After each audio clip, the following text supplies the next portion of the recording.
dear conference participants, ladies and gentlemen, on behalf of the Ministry of Agriculture and Natural Resources of the Federal Democratic Republic of Ethiopia and that of my own, I'm very pleased to welcome you all to the Fourth World Coffee Conference, which is the first of its kind hosted on the African soil, under the theme Nurturing Coffee Culture and Diversity. This event is very special for at least two reasons. First, it takes place in Ethiopia, the origin of coffee and home of the unique culture of its consumption as a beverage and other forms. Second, the venue Addis Ababa, the capital city of the continent that is home to all coffee species, constituting the largest share of International Coffee Organization member states from producing countries, representing the largest number of households who are largely dependent on growing, processing, or trading of coffee. Excellencies, ladies and gentlemen, the fact that more than half of the coffee produced is consumed domestically, and over 1/5 of all households earning their living from coffee worldwide are Ethiopians, as well as its share of over a quarter export revenue signifies the vital socio-economic importance that the sector plays for the country. The wide range of selected topics for the panels in this conference is meant to provoke discussions that will finally lead to agreed upon action points for our future engagements to improving the coffee sector's actions, and also to provide producers and traders fair remuneration and consumers high-quality coffee with complete profile and diversified choice at an affordable price. Furthermore, this conference will enable us to get access to prominent speakers who will share their rich experience and offer viewpoints that will foster diverse and sustainable coffee culture, promote global coffee consumption across geographical regions and market segments. More importantly, they will specify the roles and responsibilities of producers and consumers to promote supply and demand of specialty coffee differentiated from the mainstream ones. In our efforts to materialize the objectives, we should be cautious enough to take into account impacts of climate change that will inevitably be our major challenge in the future development of the coffee industry. There is an urgent need to putting in place supportive public policy measures and strong research capacity, as well as promoting gender equality in coffee sector as an instrument of mitigating and adaptation to the climate change. Excellencies, ladies and gentlemen, please allow me to give you a few highlights of what my ministry and the regional counterparts have been and will be doing to achieve sustainable development of coffee sector in line with climate resilient green economy strategy. The major focus area is maintaining our highly valued origin coffees such as Harar, Yirga Jaffe, Guji, Sidama, Limmu, Lekam, Babata, Gamadro, and many others recently coming into picture. We have formulated a national medium to long-term coffee sector development strategy covering research and development, marketing and germplasm conservation, and launched it in mid-2015. So our extension system tailored to the demands of the major players and modernizing marketing infrastructure, I can mention insects, have begun benefiting all industry actors. There is still a lot to be done in this area.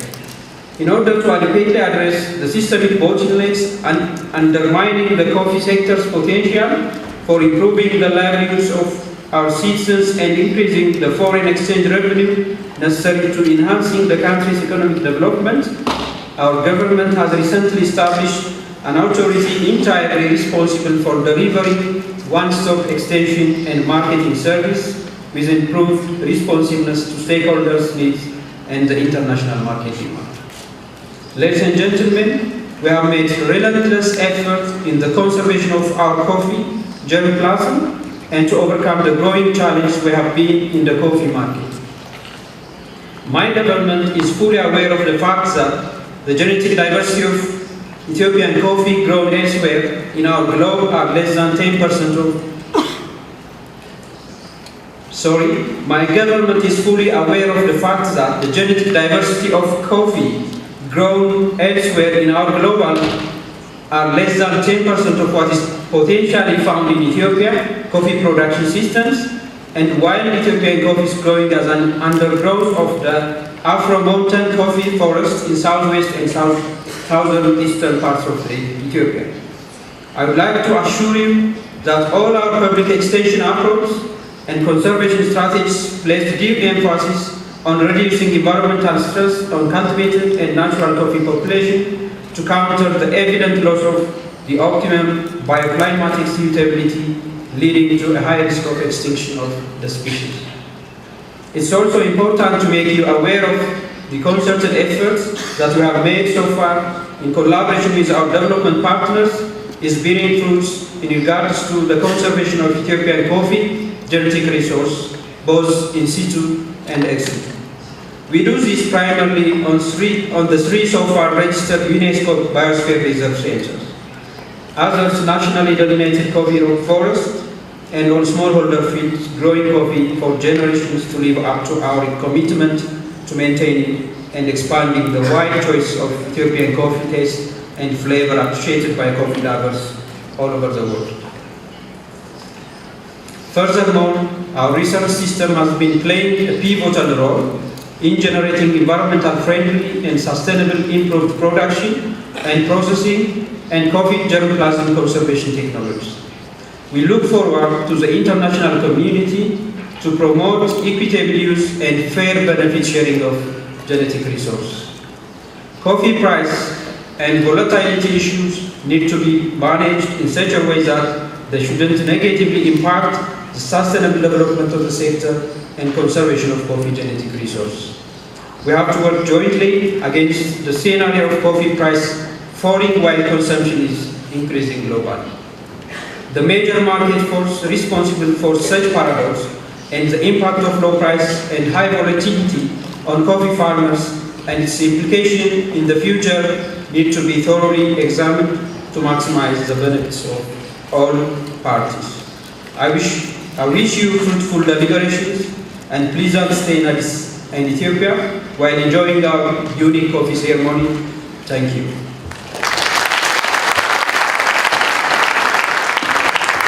Finally, I would like to call upon His Excellency Prime Minister Hailemariam Desalegn to give us the keynote address. Thank you.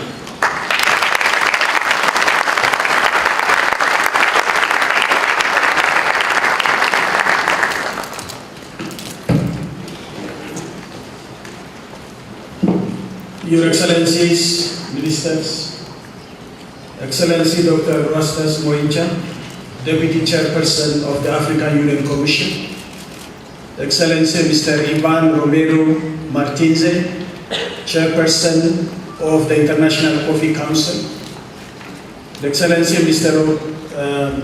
Romero Oliveira Silva, Executive Director of the International Coffee Organization, Excellency Mr. Fred Kouma, Secretary General, Inter-African Coffee Organization, distinguished delegates, dear coffee growers, exporters, sector experts and stakeholders, dear participants, ladies and gentlemen.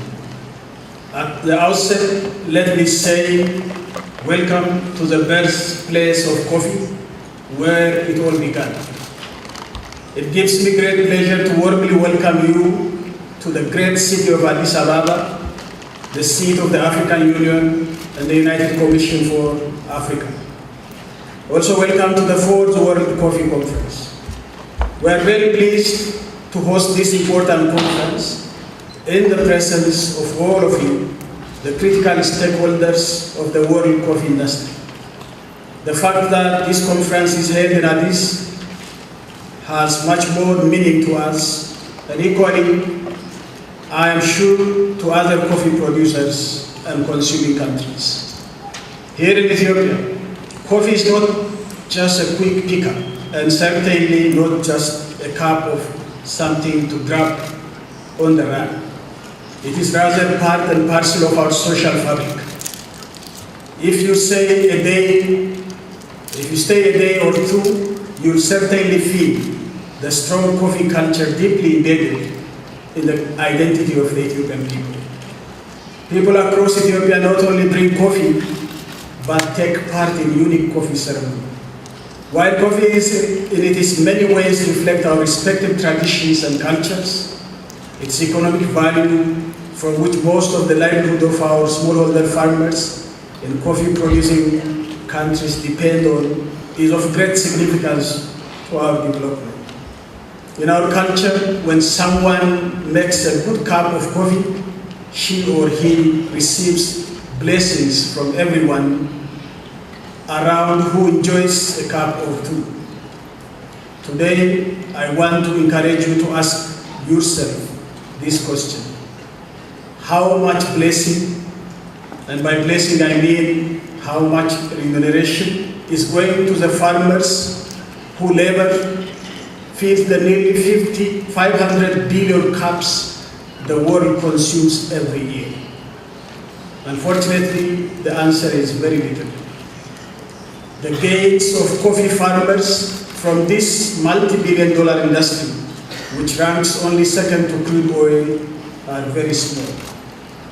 My first message is that this conference provides the right platform to discuss the critical question of how to ensure growers a fair financial return so that their hard work leads to a decent and a stable life. We need concrete and realistic recommendations for action. A fair distribution of the proceeds from coffee is not only a matter of improving the lives of coffee farmers and their families, but also is essential to maintaining a sustainable supply of the highest quality of coffee beans. Excellencies, ladies and gentlemen, the poverty of small coffee growers is not the only threat to coffee production. Rising temperature, a decline in rainfall, and an increase in resilient pest and plant disease all endanger the coffee industry. Climate change is a serious threat to the coffee industry, and the impact of climate change is felt most severely by small growers and farmers and their families. The Paris Climate Conference established the foundation for a collective action to curb global warming. Ethiopia's climate resilient green economy strategy, which we began implementing in 2011, is one example to foster a responsible action Ethiopia has taken to encourage major greenhouse emitters for common but differentiated responsibility. In so doing, to protect agriculture and forestry from the effect of climate change. Within this strategy, we are working relentlessly to make sure that coffee, which amounts to 24% of our exports, is protected from the effects of climate change. My second message is that the task of mitigating the impact of climate change, however, should not only be left to governments and to the smallholder farmers whose livelihood is threatened. Coffee exporters, processors, and retailers have the responsibility to support efforts to protect coffee growers from the effect of climate change. It is within all our best interest to deal with climate change together. I'm sure together we can make it. Thus, I call upon all of you in this conference to help create a coffee industry that can stand up to the potentially disastrous effects of the climate change. Excellencies, ladies and gentlemen, economic inequality and climate change are not the only threat to the coffee industry. For coffee farmers across the globe, the volatility of the world coffee price is a major challenge. The scenario is even worse for small coffee growers whose profit margins are already very thin. A drop in the price doesn't simply represent a decline in quarterly profits as the multinationals does, but it also threatens small coffee growers ability to feed and care for their families. I'm hopeful this conference will come up with meaningful solutions to foster a stable global coffee market that helps ensure a successful future for everyone involved in the coffee industry. In spite of the challenge, a new horizon has opened up through which we collectively can address some of the difficulties we are confronted with. The Addis Ababa Action Agenda, the Sustainable Development Goal, as well as the recent Paris Climate Agreement, to which we all subscribe to, are very important frameworks to address the problems affecting the coffee industry. The fourth World Conference is taking place amidst this unprecedented economic, social, and environmental and political frameworks. I am confident that the conference will come up with concrete recommendations to improve the stability of the coffee sector. Such recommendations are very important to enrich our country-level programs and strategies targeting the coffee industry. For instance, I am very optimistic that the coffee sector development strategy, which my country has made up an integral part of its first 5 years growth and transformation plan, could benefit enormously from the fruits of this conference. My third and final message is that coffee production, processing and retailing should be gender sensitive and be inclusive to our women and the youth. If we want a sustainable growth globally, we need to end this marginalization. I would like to take this opportunity to reaffirm Ethiopia's commitment to creating a more profitable and sustainable coffee industry that benefits everyone, from the small growers who work in the field to the processors, experts, and retailers across the world. Before I conclude, I would like to thank the International Coffee Organization and the Ministry of Agriculture and National Resources for organizing this conference. I'd also like to thank all the collaborating partners, including local associations of coffee exporters and growers, for their support to make this important gathering a reality. Finally, I hope you all enjoy fresh cups of Ethiopian coffee, accompanied with a traditional ceremony, which is an expression of the warmth and hospitality of the Ethiopian people. I wish you all a fruitful deliberations in the 2 days ahead and declare that this conference is officially open. I thank you.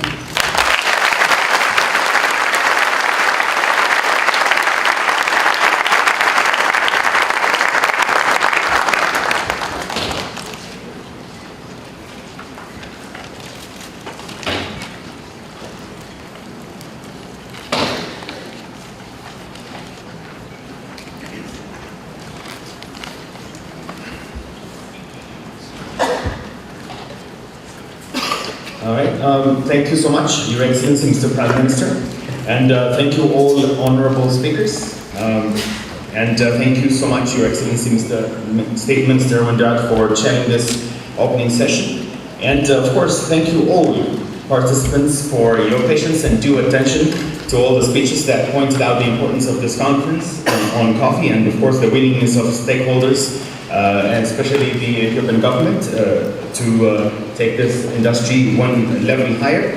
Thank you so much, and please give a round of applause, a very warm one for my speakers, please.